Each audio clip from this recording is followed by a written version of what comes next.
এটা মা এটাই বিষয়, এটাই বিষয়। এবং এটা সাধুগুরু কৃপা মাগো। এটা শোনো, আমরা যতই পড়াশোনা করি যা করি আমরা কিন্তু কুলাতে পারবো না যদি সাধুর কৃপা না হয়। এই যে প্রহ্লাদ মহারাজ, এই যে ধ্রুব মহারাজ, এই যে নারদ মহারাজ, এদের কথা আমি যখন শুনি বা শোনার চেষ্টা করি আমি দিশাহারা হয়ে যাই। এই যে দেখো, দক্ষের 10,000 পুত্রকে তারা ভগবানমুখী করলো, তাই না? এবং তারপরে তারা একটু দিতে হয়েছে, এরপরে আবার পুত্র উৎপাদন করলো, তাও সন্ন্যাস বানাই দিল, বুঝছো? কিন্তু বানাইছে বেশ ভালোই, কিন্তু শেষ পর্যন্ত নারদ মুনির অভিশাপ খাইতেছে। মানে নিজের ক্ষতি স্বীকার করেও যদি মানুষকে ভগবতমুখী করা যায়, সেটি সর্বপ্রথম কাজ। ভারতবর্ষে জন্ম হইল যার, জন্ম সার্থক করে করি পর উপকার। মানুষের সর্বশ্রেষ্ঠ উপকারটি করা হবে ভগবানকে যুক্ত করে দেওয়া। কারণ এই যে আমরা এসেছি এখানে, তাই না, এখান থেকে আমাদের চলে যেতে হবে। এটা জেল খেলা, তাই না?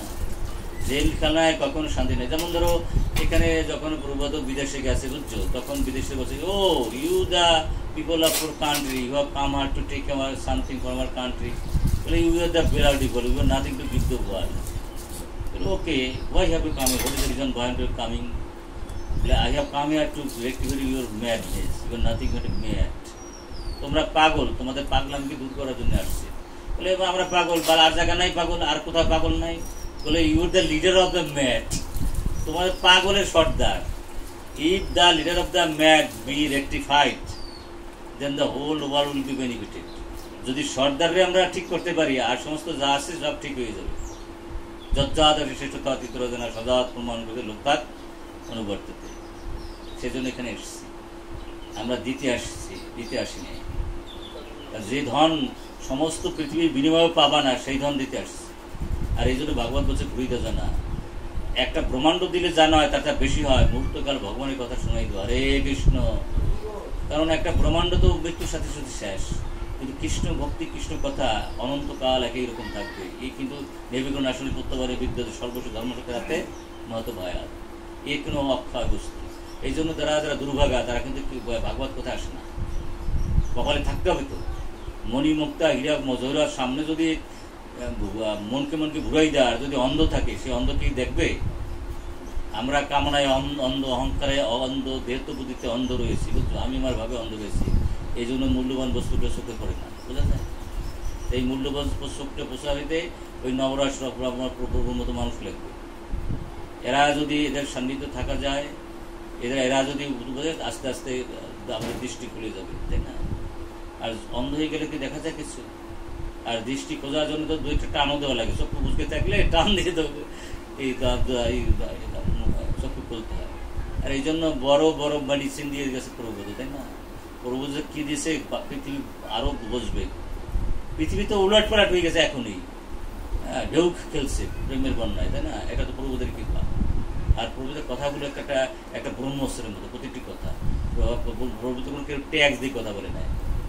এই যারা জগৎকে উলট পালট করছিল আগে, তাদেরকে পর্যন্ত বকাঝকা করছে যে তোরা দিয়েছিস কিছু, কিন্তু যা দেওয়ার তা দিলি না।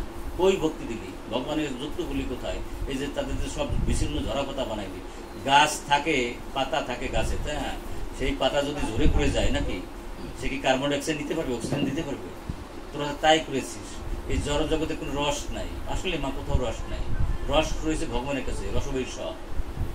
এই জড়জগতে কোথাও রস নাই। যদি রস থাকতো, স্বামী স্ত্রীতে মারামারি লাগতো না। 6 মাস 9 মাস সংসার করার পরও গলা দিয়ে মরা লাগতো না, মরে না। আর ঝগড়া হয় না এমন কোনো পরিবার আছে? কোনো রস নাই। এগুলো ঝরা পাতা। নিজকে শান্তি দিতে পারে না, অন্যদের শান্তি দেবে কি করে? শান্তি পাইলে ভগবান, যিনি রসবৈষ, আনন্দ বেশা। আনন্দ ওখানে, রস ওখানে সে যুক্ত না হলে ঝরা পাতার মতো। ঝরা পাতাতে শুকিয়ে যায় রোদবে, সে নিজেই বা শান্তি পাবে কি করে, অন্যকে শান্তি দেবে কি করে? এই জন্য ভগবান বলছে, যুক্ত কর্মপ্রাণ ত্যাগটা শান্তি নপ্তি অশ্রম, অযুক্ত কাম করানো ফলে শক্তি নিবদ্ধ। আমরা যতক্ষণ পর্যন্ত ভগবানের যুক্ত না হবো, ততক্ষণ আমরা আনন্দ পাবো না, রস পাবো না। ঝরা পাতার সাথে যুক্তই রস পাবো। মারামারি পিটাপিটি লাগে কেন? রস নাই বলে। যেটু সিটা ফোটা রস আছে, তাও শুষে যাচ্ছে কামনা, অহংকার, অভিমানে, তাই না? এই জন্য দেবেরও দুর্লভ মানব জন্ম সার্থক হবে যদি যথার্থ অর্থেই আমরা কৃষ্ণের সাথে যুক্ত হই। খালি কথায় কথায় না, মনে প্রাণে যুক্ত যদি হই। তাহলে আনন্দের সাগরে আমরা ঘুরবো। আচ্ছা, তা যদি না হতো, এই প্রাইম মিনিস্টার সনাতন গোস্বামী আর অর্থমন্ত্রী রূপ গোস্বামী এরা কিভাবে ছাড়লো?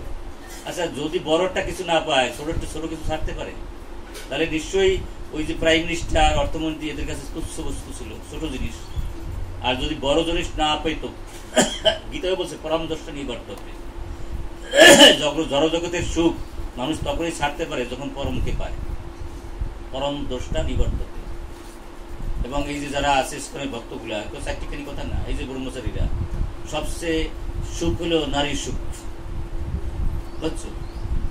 আর সত্যিকার ব্রহ্মচারী তো ধার দিয়েও নাই তার, সেটা তো ছেড়ে দিয়েছে। জড়জগতের বড় সুখ যেটা, সেটা তো ছেড়ে দিয়েছে। ছেড়ে দিয়ে দিল, তাহলে এর চেয়ে বড়টা সুখ আছে, সেটা ভগবানের কৃপা, ভগবানের ভালোবাসা, ভগবানের প্রেম।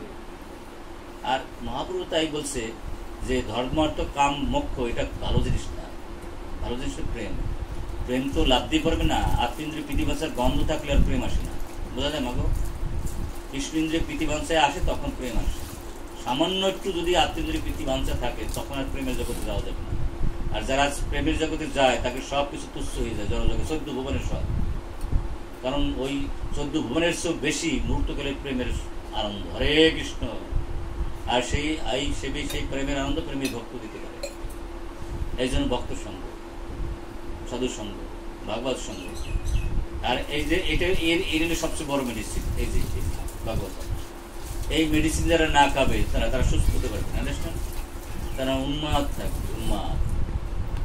হ্যাঁ, এবং এই মেডিসিন যারা খাবে তারপর আস্তে আস্তে সুস্থ হয়ে যাবে। সুস্থ হলে তো সুস্থভাবে কথা বলবে। আর নাহলে পৃথিবীর সমস্ত মানুষ বলে উন্মাদ, পাগল, তাই না? পাগল নইলে হয়? যেখানে যা নাই তাই খুঁজতে পারাই না, তাহলে পাগল না নাকি? নাকি যেখানে যা নাই, এখানে তো দুঃখের নাম অশ্বাসতাম, আর এখানে সুখ খুঁজে বেড়াচ্ছি, তাহলে কি আমরা এখানে পাগল না ছাড়া কি? যেখানে যা নাই তা যদি খুঁজছি, জেলখানায় পড়ে রয়েছি, আর সেখানে আমরা সুখ খুঁজে বেড়াচ্ছি, হায় রে পুরা কবল গেলা। এই জন্য ভিখারি থেকে সম্রাট পর্যন্ত প্রভুতে বলছে সবগুলি পাগলের জায়গা। আর সেই আমিকে যে বলছে যে তোমাদের পাগলামিকে আমি সুস্থ করার জন্য মেডিসিন নিয়ে আসে, এটা গ্রহণ করো।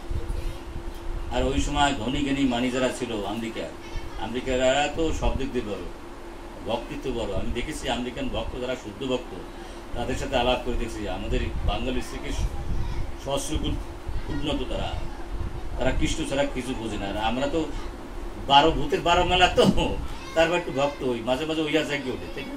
কালী, দুর্গা, সরস্বতী আর কত কি, এগুলো আমাদের জেগে ওঠে, কিন্তু ওদের কিন্তু তা জাগে না। আর তাছাড়া একটা জিনিস, আমরা যদি প্রেম করি না জড়জগতে, একটা মেয়ে 10টা ছেলের যদি প্রেম করে, তার লাগে প্রেম করবে জানে যদি প্রেমিক। আবার যে প্রেমিকা যদি জানে ওই ছেলেটা 50টা মেয়ের সম্পর্ক, প্রেমের গাঢ়তা হবে? কখনো হবে না। সুতরাং নিষ্ঠা আসবে তখনই যদি আমার ছাড়া সে কিছু জানে না, কিছু বোঝে না, তাহলেই তো প্রেমের গাঢ়তা আসবে, নাকি আসবে? আমরা যে 14 দিকে আমার মনটা ঘুরে বেড়াই, তার প্রেমের নিষ্ঠা আসবে, রুচি আসবে? এর জন্য বিদেশিরা অনেক উন্নত হয়ে যায়, কারণ ওরাদের এক কৃষ্ণই বুঝে ফেলছে যে কৃষ্ণই মূলাধারে, কৃষ্ণের গাছের গোড়া, তাই না? এটা বলে এই জন্য ওরা শুদ্ধ ভক্ত হয়ে যায়। আর বাঙালি হইতে একটু, ওই যে বাঙালিতে আমরা অনেক নদী সাগর পাড়াইয়ে আসছে জায়গা, এই জন্য ওইগুলো আস্তে আস্তে মনে করে কালী, দুর্গা, সরস্বতী, অমুক তমুক কত পথমত, তাই না? যাই হোক, সকলে আর ইহকাল পরকালের মঙ্গল হোক। দেখো হচ্ছে নাকি? না বউ, হ্যাঁ বউ। হ্যাঁ, আরে বন্ধ করো, সবসময় দেখো।